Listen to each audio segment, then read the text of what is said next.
Alright guys, today I'm going to give you an update on what's going on at the farm, what we're planning for the winter, and some of the crops we're going to eliminate going into next season. We're making some big decisions that weren't easy to make. But first, I wanted to show you what's happening here. Got a bunch of new nursery stuff that is going to be going out in the ground. This will be the last Salanova that we plant for the season. So the last Salanova lettuce, this is all going to go in the hothouse next door once all of the crops that are in there right now are out.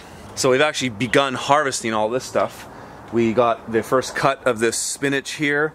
These radishes should be ready to harvest possibly this week, and we'll be getting a first cut off that arugula. And we've got some turnips coming along here, some more arugula and some more spinach. So that lettuce in there won't be ready for another 3 weeks, and by then I'm hoping all this stuff will be cleared out of here and we'll be starting to transplant this in here for the winter. I've now pulled the shade cloth off the nursery because I want to get some light in there. I'm still not running the functions of the nursery at this point. We don't really need them, and it's been so cloudy lately. A mix of overcast but also smoke. As many of you might know if you follow the news, at least in British Columbia, we've got crazy wildfires this year. And it's been really weird. Like, it's been really smoky and there's been a lot of filtered light. So in the shade nursery here, still got the microgreens and stuff like that happening here, but it won't be much longer that these stay in here. We'll be transitioning all of this stuff to the nursery relatively soon.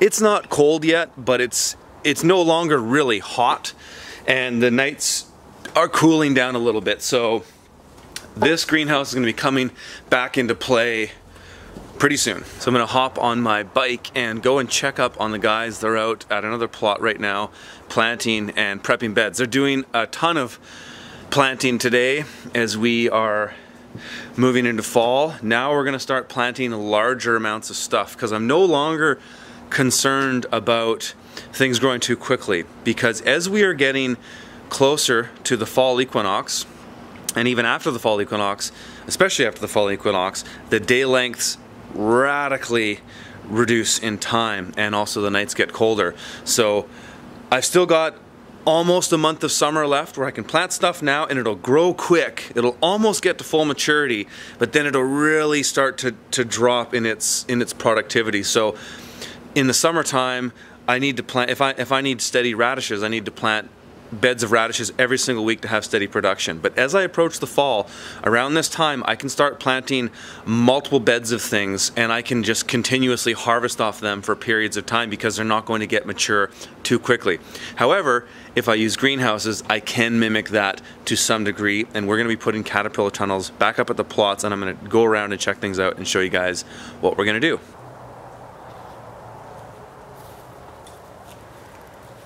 Just checking up on the plot here, and these guys are just pulling out an old crop and getting 2 of these beds ready to plant. And right now it's really important for us to think about where the crops are going to go, because the tunnels are going to go in here. And so it'll be the same situation as it was in the springtime. We had 2 tunnels with a bed between them. So there'll be these 4 beds, but we're going to go to 4 beds this time, not 5, because of the snow. So these 4 beds will be a tunnel. These 2 beds here are going to go to Salanova, and this is actually what gets the most amount of light on this plot, because we have this shed here on the south side. There will be quite a shadow that's cast along here, so anything that grows in this tunnel is probably going to grow better than the tunnel next to it. So I want to put more of the longer term crops in it that are going to have more cuts here. So that would be Salanova, and I'm not sure what will replace this arugula, or if it will be replaced at all. This arugula that's in here now might just go into the winter. That's actually most likely.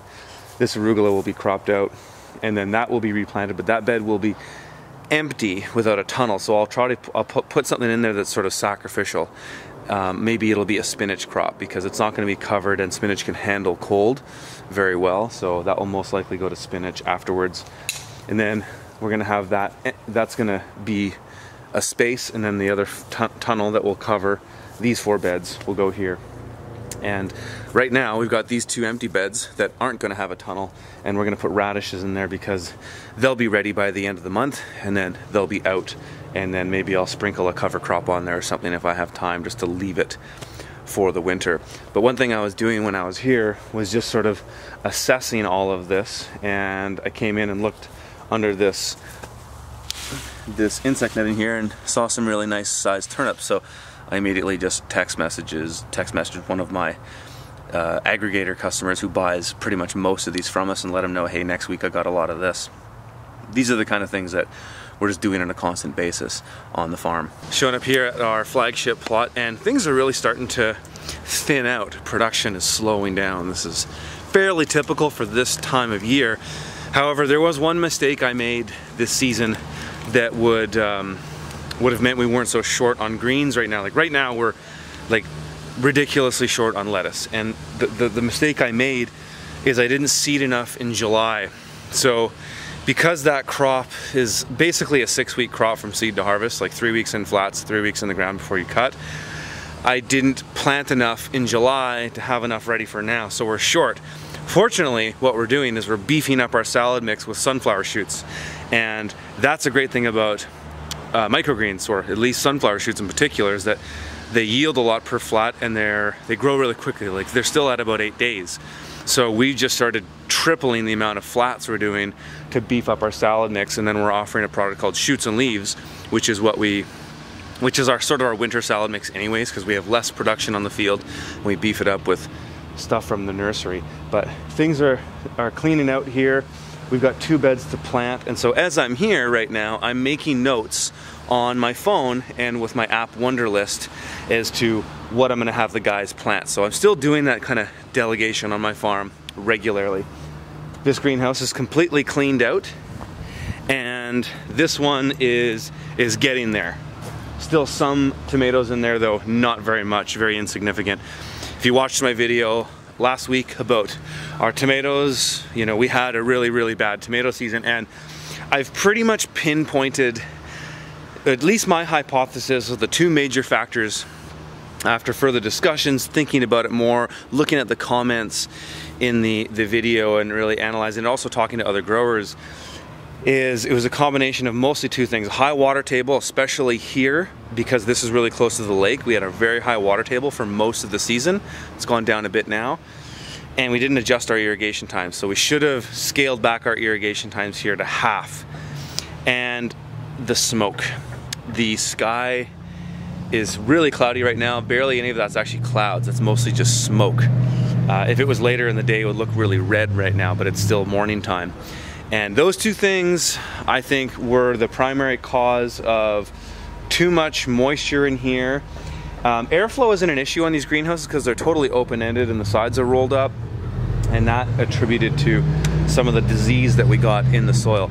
But we've decided to make 2 really big moves that I have never done before, and our farm is continuing to specialize even more. So next year, it's crazy to say, we're not going to grow tomatoes, and we're not even going to grow carrots. We're going to go further specialized and see how it goes. You know, we're almost going to be specialized entirely in greens. Well, greens, radishes and turnips, and microgreens. So like 3 categories of crops basically. We're not going to grow tomatoes for production.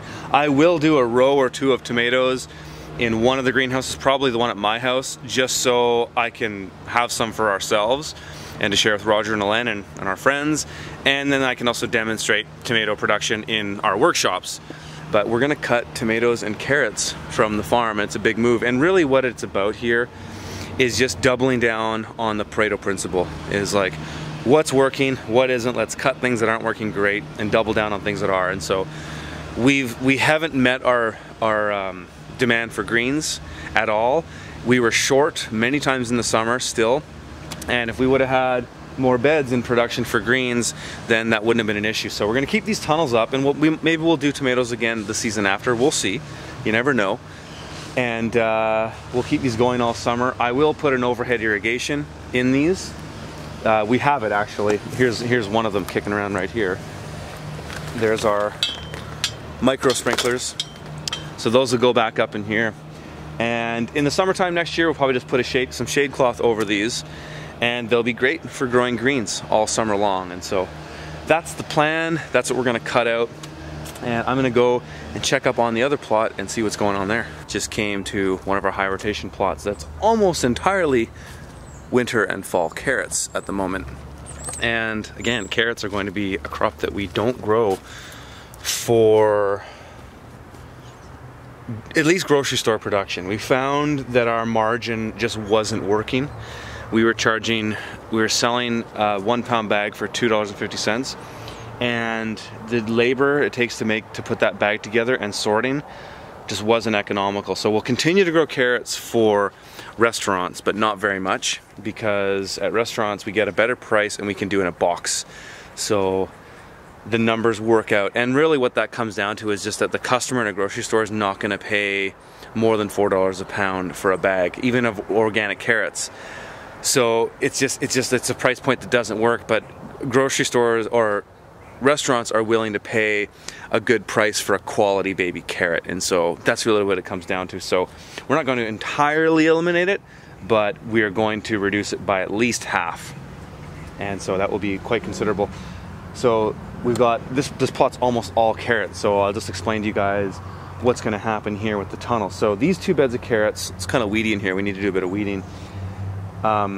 We'll cover our tunnel from here, starting at this bed, and I'm only gonna do 4 beds. And then I'm gonna go to this bed. So this bed's still got a ways to go. This bed will be harvested in a few weeks, or probably less. Yeah, this bed is probably 2 weeks away. If we get some good weather, perhaps even quicker. And then I've got some more freshly planted carrots here. But these ones, I can probably push it. And so I made a slight mistake here, in that I wasn't thinking when I planted these how I would be laying my tunnel down here, but I'm thinking I've got a solution right now. So my problem is I've got 6 beds. This one's empty. That's gonna get planted to red Russian kale today. And this bed here will be harvested relatively soon, but I've still got this new bed of carrots that is an overwintered carrot. So what I'm gonna do actually is, come early October, I will break my rule with caterpillar tunnels and stretch the tunnel to 5 beds to cover these. So covering this bed here and this bed here. So these are actually beds, I number everything from left to right. So there's 11 beds in this segment. So this is beds 7, 8, 9, 10, and 11. So I'll cover 7 through 11. This bed will be empty, because that's going to be cropped up relatively soon, and then I've got a tunnel that covers 4 there. So that's how I'm thinking about this situation going into winter. And there won't be much else planting happening here. You know, these 2 beds, and then we've got a bed of arugula over there in that smaller segment that'll be cropped out probably this week, absolutely this week, and then planted next week. And then that's it. This plot is done. It won't be planted anymore going into the fall. That's my vlog for today. Just wanted to give you guys an update on the farm and talk about the crops and the tough decisions that we have to make each year going forward. And I want to reiterate that the process of 80-20ing things, that's what I call it, Paretoing things, whatever you want to call it. The rule of 80-20 basically states that 80% of something will come from 20% of something. And so I'm constantly doing that on my farm. I've been doing it every year, and I'm not afraid to cut things if it just makes sense, because I am running a business at the end of the day. And in order to keep this business sustainable for the people working in it, we need to make those tough decisions. And if that means not doing tomatoes next year and really reducing our carrot crop, then that means we can probably make more money next year on the same amount of land, potentially even less. So that's my thinking there. Thanks for watching, guys. And again, if you have questions or you want me to make a video on a certain subject, leave the comments below. I'll make the video on the subject that has the most amount of likes. We'll talk to you guys later.